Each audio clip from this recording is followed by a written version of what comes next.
अस्सलाम वालेकुम। मैं हूं गुलाम मुर्तजा। मैं हूं मईद। मैं हूं गुलजार अहमद। आप देख रहे हैं जी ऑथेंटिक रिएक्शन यूट्यूब चैनल। आप सभी दोस्तों को मेरे इस चैनल पर स्वागत है। अगर आप देखना चाहते हैं ऑथेंटिक रिएक्शन वीडियोस तो मेरे इस चैनल को सब्सक्राइब करें। उम्मीद करता हूं कि तमाम दोस्त खैर ऑफिस होंगे। दुआ है कि आप हमेशा खुश रहें, जो हंसते मुस्कुराते रहें। आज आप भाई जिस वीडियो पे रिएक्शन दे रहे हैं, वीडियो का टाइटल जो है वो टोटली हिंदी में है, तो हिंदी तो हमें आती नहीं, तो चलिए वीडियो देखते हैं, तो फिर देते हैं अपना ऑथेंटिक रिएक्शन। नमस्कार दोस्तों, स्वागत है आपका हिंदी नॉलेज शो में। तो दोस्तों, हमारा पड़ोसी पाकिस्तान अपने इतिहास के सबसे बड़े संकट में फंस चुका है और मुसीबत एक नहीं है, मुसीबत दो एक साथ इन पर टूट पड़ी है। और यकीन मानिए, इन दोनों में से एक मुसीबत भी थोड़े समय के लिए टिकी रह गई तो पाकिस्तान के अस्तित्व पर बहुत बड़ा संकट खड़ा हो जाएगा, क्योंकि ये दोनों ही मुसीबतें पाकिस्तान को पूरी तरीके से खत्म करने वाली हैं। तो चलिए बिना टाइम वेस्ट के वीडियो को शुरू करते हैं और इस पूरे मामले को बहुत ही डिटेल में समझते हैं। तो दोस्तों, हुआ कुछ ऐसा है कि मैंने आपको एक हफ्ते पहले रिपोर्ट दी थी कि पाकिस्तान के नए प्रधानमंत्री शहबाज शरीफ आईएमएफ से भारी भरकम लोन लेना चाहते हैं ताकि पाकिस्तान की अर्थव्यवस्था का हाल श्रीलंका जैसा ना हो, ये लोग बर्बाद या बैंकरप्ट ना हो जाएं।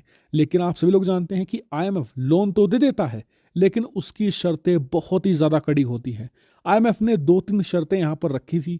पहली ये कि पाकिस्तान का बजट आईएमएफ अप्रूव करेगा, तभी वो पाकिस्तान की संसद में पेश किया जाएगा और उसे पास किया जाएगा। दूसरा यहाँ पर शर्त ये थी कि पाकिस्तान की सरकार अपना रेवेन्यू बढ़ाए। वो कैसे? टैक्स बढ़ाए लोगों पर। इसके अलावा बिजली के दाम बढ़ाए जाएं, पेट्रोल डीजल एलपीजी इनके भी दाम बढ़ाए जाएं। और पाकिस्तान ने ऐसा किया भी था। अब से एक हफ्ते पहले इन सभी के दाम बढ़ा दिए गए थे। लेकिन अब ऐसा कुछ हुआ है जिसने पाकिस्तान के लोगों की कमर तोड़ कर रख दी है। सबसे पहले तो यह हुआ है कि पाकिस्तान के अंदर पेट्रोल के प्राइस एक दिन में 30 रुपए बढ़ चुके हैं। इतना ही नहीं, पाकिस्तान की नई सरकार ने एक ही दिन में बिजली की दरें 7 रुपए बढ़ा दी हैं, जो बहुत ज्यादा है, क्योंकि पाकिस्तान के अंदर ऑलरेडी बिजली बहुत ज्यादा महंगी है। ऐसे में पाकिस्तान की आम जनता की कमर टूट चुकी है। इतना ही नहीं, बताया जा रहा है कि पाकिस्तान की सरकार अब अपनी जो बची कुची मिडिल क्लास है उस पर हैवी टैक्स लगा सकती है।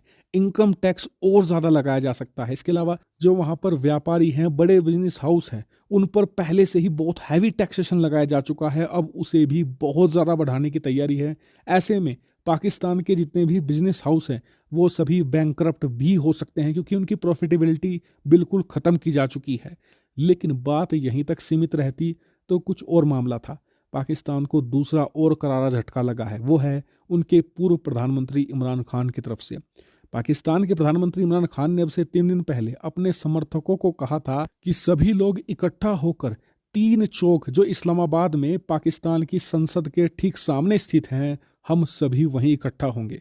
हालांकि वहां पर सरकार ने और यहाँ तक कि सुप्रीम कोर्ट ने भी इसकी इजाज़त देने से मना कर दिया था, लेकिन इमरान खान पीछे नहीं हटे और अब पाकिस्तान की राजधानी में बहुत ही भयानक हिंसक प्रदर्शन हो रहे हैं। वहां पर दंगे की खबरें भी लगातार आ रही हैं। इतना ही नहीं, इस्लामाबाद को तो छोड़ दीजिए, लाहौर के अंदर भी भारी आगजनी की खबर है और कहा जा रहा है कि अगर स्थिति नहीं सुधरी तो आने वाले एक हफ्ते में पूरे देश के अंदर हिंसक प्रदर्शन होंगे और पाकिस्तान एक गृह युद्ध की आग में भी जा सकता है। आपको बता दूं कि इस स्थिति को संभालने के लिए कल पाकिस्तान की सेना को भी बुलाया गया था, लेकिन स्थिति में कोई भी सुधार नहीं है। और बताया यह भी जा रहा है कि आने वाले समय में जो पाकिस्तान की आम जनता है, जो अभी तक इमरान खान को सपोर्ट नहीं कर रही थी, जो पिछले कुछ दिनों में हैवी टैक्स लगाए गए हैं, उन पर पेट्रोल डीजल के दाम बढ़ाए गए हैं, इसकी वजह से वो भी इमरान खान के समर्थन में सड़कों पर उतरकर दंगे प्रदर्शन कर सकती हैं।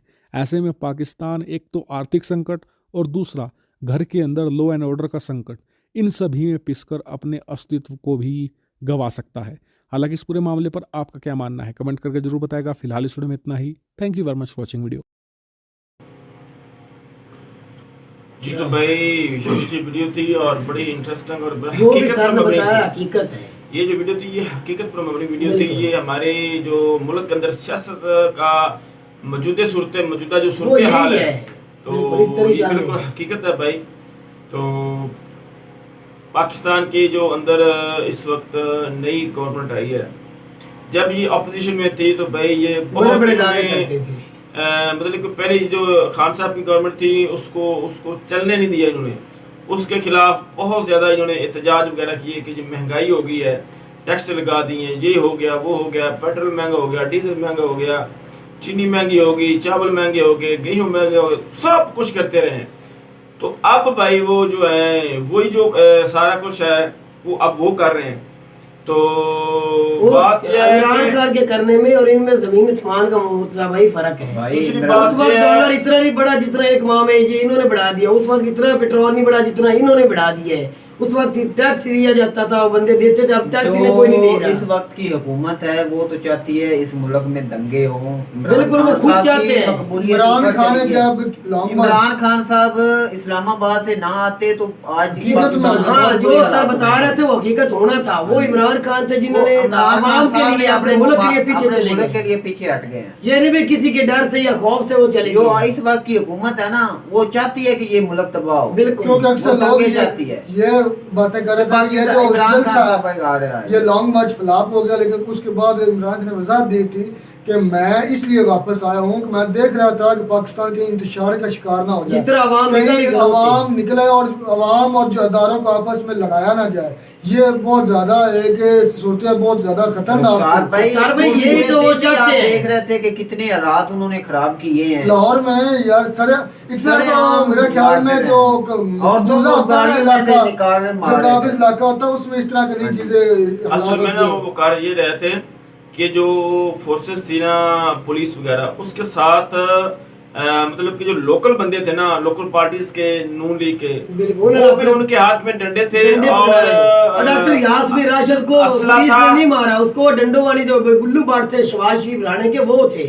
असले वाले जो लोग थे, लोकल बंदे थे जो किसी भी महकमे के नहीं थे वो थे। वो सिर्फ और सिर्फ जो है ना वो शर्पसंदी करना चाहते थे, इसलिए तो सिर्फ इमरान खान को भाई अच्छा हो गया कि खान साहब ने धरना नहीं दिया, सबने का बेहतरीन फैसला किया, सबने मार्च किया और चले गए, वरना कोई हालात और खराब ये वीडियो में बता भी वो यही रहे ना कि एक तो IMF का जो है ना वो बहुत बड़ा किरदार है इस मुल्क के अंदर। वो कुछ भी नहीं भाई जो है ना वो ये देख लें कि जब उनसे कर्जा लेंगे तो वो कितने वो बता रहे हैं क्या कुछ करना पड़ेगा। एक तो न्यू टैक्स लगाने पड़ेंगे, लगा दिए, और हर काम जो करना पड़ेगा वो उनकी मर्जी के मुताबिक करना पड़ेगा। हम क्या और 100 आजाद हुए हैं कि हमने वो जो अमेरिका IMF कहेगा हम वही कर रहे हैं भाई। इस वक्त तो अमेरिका मैं तो इसको आजादी मानता ही नहीं। इमरान खान क्या कह रहा था अभी, हम इनकी आजादी से निकलना चाहिए।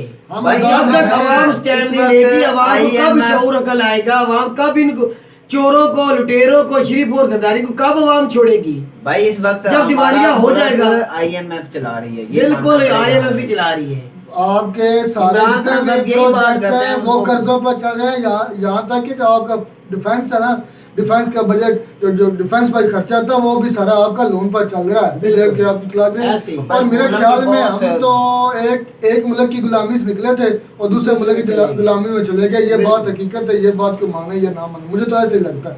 ये देख ले IMF के कहने पर हम बढ़ा रहे हैं, पेट्रोल के दाम बढ़ा रहे हैं, अपने टैक्सेस बढ़ा रहे हैं, अपने जितने भी अवाम के ऊपर बोझ बढ़ाया जा रहा है। तो हम गुलाम ही हुए ना भाई, गुलाम। अच्छा, अवाम ने बिल भी चला दिए हैं कई जगह पे। जो वजीर हैं इनके इस करंट हुकूमत के, उनको मारा पीटा भी है गुस्से में आके भी कि आप क्या क्या, आप तो बड़े बड़े दावे करते थे, इमरान खान वो कर गया, वो डॉलर बढ़ा दिया, उसने कर्जे बढ़ा दिए, आप क्या कर रहे हैं? उस वक्त तो गली मोहल्ले में मैक लेके चले जाते थे, बड़े बड़े साफी जाते थे, अब वो साफी कहाँ चले गए? आप हुकूमत आएगी उसके बस में नहीं है। ये रल सबको मिलकर इसका मुल्क का कुछ सोचना पड़ेगा। मरियम नवाज की जो भी हुकूमत आएगी उसके कोई बस में गुजार भाई, मैं आपकी बात बिल्कुल ठीक है, मैं मानता हूँ, लेकिन वो बंदा इनके साथ अगर मिल गया ना तो इमरान खान उन जैसा हो जाएगा। इमरान खान जैसे वो नहीं हो सकते, ये भी याद रखना। सबको मिलकर इस मुल्क को वो सब मिल तो गए, 14 पार्टी मिल तो गई है, फिर भी कुछ नहीं कर सके। वो तो अपनी करप्शन छुपा, तो उनको पकड़ने के लिए, दुनिया के सामने नंगा करने के लिए इमरान खान ने पहले बोल दिया था। ये क्यों मिले हैं? इनके जो केसेस थे ना, जो इन्होंने गपले मारे हैं, जो इन्होंने खाया पहले पाकिस्तान को, वो केसेस खत्म करने के लिए तो वो कर लिए, वो अब खत्म करेंगे। वो इदारे भी खत्म कर रहे हैं। 2-3 हफ्तों में ये इलेक्शन का ऐलान भी करने वाले हैं। अंदरों अंदर नहीं, बातचीत नहीं। हो रही है मुर्तजा भाई, अंदरों अंदर भाई, बात हो रही कोई है। बात नहीं है, फौज मुदाखलत करेगी तो इलेक्शन होगा। इसकी इनकी पूरी तैयारी है कि हम दंगे करेंगे, हम फसाद फैलाएंगे। तो भाई इमरान फौज खान आएगी, साहब- फौज इमरान आएगी। खान साहब नहीं निकलेंगे, ये मेरा मानना भाई है। फौज कभी भी वो नहीं जाएगी बोलेंगे मुल्क के यार, लिए जिस मेरी तरह। बात सुनो, और मेरी इमरान बात खान साहब सुनो, नहीं बात सुनो निकलेगा। मेरी। अभी वो IMF से लोन ले रहे हैं और हर चीज की कीमतें बढ़ा रहे हैं। वो कह रहे थे ना कि 2 फैसले करने हैं, या हमने मुश्किल फैसले करने हैं या हमने इसको छोड़ देना है गवर्नमेंट को। वो 2 ही उनके पास राय थी और उन्होंने ये राह जो है ना वो इख्तियार कर ली है कि हम जो है ना मुश्किल फैसले लेंगे। उनमें मुश्किल फैसले यही हैं कि वो हर चीज की जो कीमतें हैं वो बढ़ा रहे हैं। ठीक है, उन्होंने ये ठान ली कि हमने गवर्नमेंट नहीं छोड़नी, हमने हुकूमत नहीं छोड़नी। उन्होंने अपने जितने मकासद थे वो पूरे करने हैं। उनमें सबसे पहला है कि उनके खिलाफ जितने मुकदमात थे वो खत्म हो वो चुके हैं। आइन में तब्दीली लेकर आएंगे और नैब के जो जितने कानून उसको रिवाइव करेंगे। वो हो कानून चुके आएंगे। हैं। और सी पाकिस्तान जितने बैर के मुल्क में या वो बात तो उनको सुन लो, खत्म मुझे तो करेंगे। कर लेने दो। वो अपने जो कानून है नैब के वो बनाएंगे जो उनके हक में होंगे, जिससे उनके केसेस माफ हो जाएंगे। इसी तरह हर शुबा में वो अपने कानून जो आइन में तब्दीली लेकर आएंगे और अपने आप को वो मतलब कि पाक साफ कर लेंगे। उसके बाद वो अब आगे सोचेंगे कि हमने इलेक्शन में जाना है कि नहीं जाना है। अच्छा मुर्दा भाई, इसमें मुझे एक बात बताओ, वो तो कर भी रहे हैं, ये नहीं भी करना नहीं, वो कर रहे हैं, उन्होंने कुछ कर भी लिया है। लेकिन मुझे ये बताओ, अवाम के अंदर अवाम को अब पता नहीं चल रहा, 30 रुपए पेट्रोल बढ़ गया है, 8 रुपए फी यूनिट बिजली बढ़ रही है, अवाम क्यों और निकल 30 रही है? रुपए और पेट्रोल बढ़ रहा है। अवाम को अभी भी नहीं पता चला कि ये यार, कौन कर रहा है, इमरान का झूठा है कि ये अवाम दो को पार्टी भाई जीती है। सारी इमरान खान साहब तो की अवाम को बात है, कब वोट पता नहीं तो चलेगा, गिरी है अवाम ना। कब बाहर निकलेगी, मुझे ये बताओ। 90 अभी भी इतनी आवाम है जो उनके साथ है, मैं आपको बता नहीं सकता। तो इतनी फिर वो जाहिल- अवाम भी मुल्क की इतनी- सच्ची नहीं है। इतनी जाहिल अवाम है अभी भी। वो नवाज शरीफ के वो उनके जो है उसको डिफेंड करती हैं बहुत ज्यादा है यार। एक तो होता है ना पुरानी उम्र के लोग होते हैं, नौजवान भी मैंने देखे हैं काफी सारे, और मौलवी हजरात भी देखे हैं, बहुत सारे देखे हैं जो उनको यार सपोर्ट करते मौलवी की हैं। तो बात करो ही ना। तो ये चीजें जो है ये साथ असल में ये है ना, तो ये तब चीजें बदलती हैं जब एक पूरे मुल्क में एक लहर चल पड़ती है ना, तो तब ये मसले जो है वो हल हो जाते हैं। तो जो हुक्मरान होते हैं उनको भी कुछ ना कुछ सोचना पड़ना पड़ता है। लेकिन यही है कि अब वो कर्जे ले रहे हैं IMF से, जो वो कहेंगे उनकी मर्जी के मुताबिक वो चलाते जाएंगे और आप भी खाएंगे और चलते जाएगा। ये तो कहते थे इमरान खान IMF का गुलाम हो गया, कर्जे ले रहा है, हमें उनका गुलाम कर रहा है IMF का। तो अब मुझे ये बताया जाए, आप क्या करने जा रहे हैं, आपने क्या किया? आपको तो मांगने में भी किसी ने दिया नहीं। बस ये ऐसे ही 6 है। मुल्कों में आप गए हैं तो आपको किसी ने 1 रुपया नहीं दिया। इमरान खान तो मुल्क में बैठे होते थे, उनको कर्जा मिल जाता था वो, लेकिन मजबूरी थी लेना कर्जा। आप उस बड़ी बड़ी बातें दावे करते थे, अब क्यों नहीं आपको मिल रहा पैसा? अफसोस है, मुश्किल सूरत हाल में है पाकिस्तान। आपकी अभी। इतनी औकात नहीं है भाई इन लीडरों की। हमारे लीडर जो है इमरान खान के अलावा, उनको को मांगने पे भी पैसा नहीं दे रहा।